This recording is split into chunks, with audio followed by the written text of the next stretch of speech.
Magandang araw mga kaibigan. Pag-usapan natin ngayon ang foreign direct investments dito sa Pilipinas. Kasi palaging nagbiyahe sa iba't ibang bansa ang ating Pangulo para mag-attract ng foreign investors. Yun din yung purpose ng Chatcha, kunuhay. I-lift up ang mga economic restriction sa Constitution para maka-attract ng foreign investors.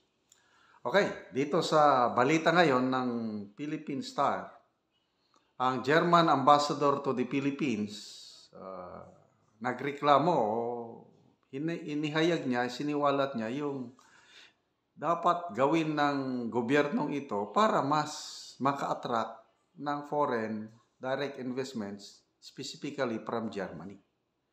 So, dito po sa headlines ng Philippine Star, Red tape hinders Philippines investment, German envoy.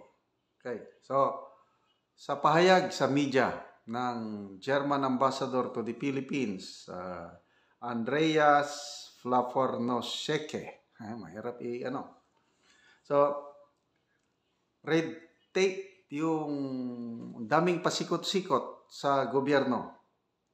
Sabi niya, businesses and investors still have lots of permits to secure to operate in the Philippines.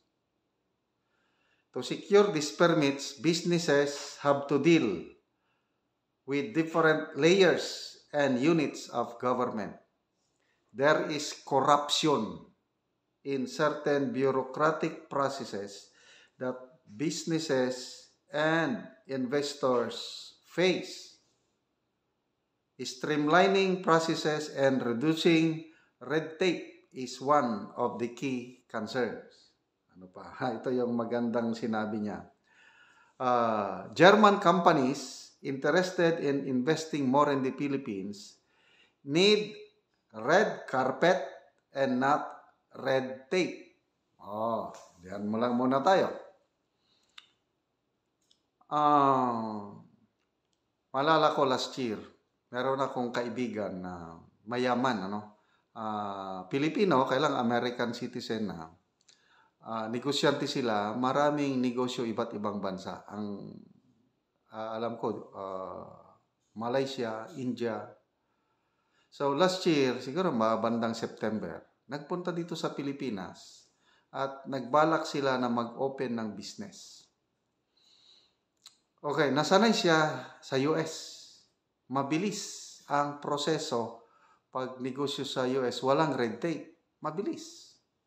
Nako, pagdating niya sa Pilipinas, ang tagal. Yung frustration niya, tinawagan niya ako, General, ano ba naman itong ating bansa? Akala ko nagbago na tayo. Gusto ko sanang magnegosyo dito. Kaya lang, grabe. Lahat na lang, ang dami kong opisina na pinupuntan. Turo siya dito, turo siya doon, punta siya. Hanggang nabuisit na siya. Wala na. Sabi niya, tumawag siya. Ayoko nang magnegosyo sa Pilipinas, General. Grabe. Ang daming nire-require, tapos ang tagal, tapos naghingi pa ng lagay. Under the table ba? Yun na po yung red tape na sinasabi nitong German ambassador na experience mismo ng aking kaibigan, mayaman na Filipino US citizen na sayang yung kanyang investments. So, ano ang dapat gawin ng gobyerno? Ito, nag-recommend na ang German ambassador, sabi niya, we need concrete results on the ground and not just words and good executive orders. Ang nangyayari, sabi niya, salita lang. Mga paghihikay ba, parang salesman na sabi niya, ito, ganda nitong produkto namin, pag ito, masarap. Kaya lang, wala namang naipapakitang magandang o masarap na pagkain. So, hanggang salita lang. We need concrete results on the ground. Okay, so ano pa? Political stability is a factor in improving investments. Yung pabago-bagong policy ng gobyerno, yun ang inaayawan ng mga foreign investors. Kasi pag paiba-iba ang policy, yung investment, hindi malaman ng mga kumpanya, yung hindi nila ma-project yung mangyayari in the next 2 or 3 years kasi mamaya nagbago na naman ang policy kasi yung political stability hindi maasahan. So dito po sa ASEAN, ang yung ease of doing business na sinasabi, yung red tape na yan, connected na yan sa ease of doing business. Ang bansa sa ASEAN na halos walang red tape, Singapore. Kaya ang pinakamalaking foreign investments dito sa ASEAN, nangunguna po ang Singapore. Sa 2022, halos $100 billion ang investment nila. Samantalang sa Pilipinas, noong 2022, around $9 billion lang. Kaya sa ASEAN nations, yung 5 founding members, Philippines, Malaysia, Indonesia, Thailand, Singapore, Pilipinas ang kulelat pagdating sa foreign direct investments. Kasi nga, yung red tape.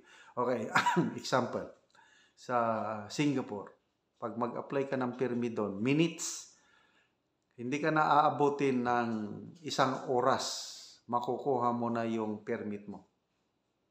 Lahat na ng ahensya ng gobyerno, para bang one-stop shop. Ganun. So wala pang 1 oras, makuha na yung permit. Dito sa Pilipinas, wala. Tapos doon sa Singapore, online. Pwede kang mag-apply ng business permit mo. Hindi ka na magpunta sa syudad, sa munisipyo, probinsya o sa mga ahensya. Online lang. Kahit nasa bahay yung negosyante, mamaya isend lang niya through electronics mamaya may permit na siya. Yun ang red carpet na sinasabi nitong German ambassador na German companies needs red carpet, hindi red tape. Sa Pilipinas, kailangan mo mag-personal na magpunta tapos pabalikin ka pa. Abutin pa ng siyam-siyam. Okay. Parang meron ng batas, I don't know kailan na ipasa ang batas, na nire-require ang mga LGUs na magkaroon ng online platform para ang mga negosyante mag-apply na lang online. So, ang mga syudad, mga malalaking syudad, yun, naka-comply. Meron na. Kailang, ang problema, karamihang LGUs sa Pilipinas, wala pa silang online platform para ang mga negosyante apply na lang online. Kaya ito yung sinasabi ng German ambassador na you need to deal with different layers of government. Baka magpatayo ka ng tindahan mo sa ating bansa, di ba? May barangay permit. Pamaya may pupunta ka na naman sanitation permit. Punta ka sa municipal permit. Ang daming permit. Mamaya, hingan ka pa ng police clearance. So, lahat yan, mga manual. Kaya, kung magawa sana, na yung online nilang, yung tularin natin ang Singapore. Wala, hindi natin makaya ang Singapore. Kaya, ito sana ang pagtuunan ng pansin ng ating gobyerno, yung improve yung ease of doing business. Ito yung sabi ni Senator Villar, na hindi naman natin problema ang konstitusyon. Ang problema natin, yung ease of doing business. Tapos corruption.